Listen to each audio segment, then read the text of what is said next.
Teuku Ryan bagikan momen lebaran di Aceh, masih dapat THR layaknya bujang. Teuku Ryan berlebaran di kampung halamannya, Langsa, Aceh. Ternyata Teuku Ryan diberi THR oleh tetangganya karena dikategorikan tidak memiliki istri atau masih single. Teuku Ryan pun menerimanya dan tertawa seolah geli dengan apa yang dialaminya. Hal itu diketahui dari postingan Instastory akun Instagramnya, Rabu, tanggal 10 April tahun 2024. Tampak ia memosting suasana salat Id di sebuah masjid. Ia juga menandakan lokasi masjid berada di kota Langsa. Agenda selanjutnya, yakni halal bihalal. Pria 29 tahun tersebut sungkem kepada kedua orang tuanya. Ryan sungkem cukup lama di pangkuan ayahnya. Sang ayah sejenak mengusap punggung Ryan.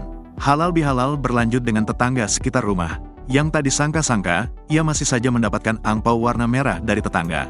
Orang yang memberikan angpau disapa oleh Ryan dengan sebutan, kakak. Ternyata umur segini juga dapat loh. Masya Allah tang yu ya kak.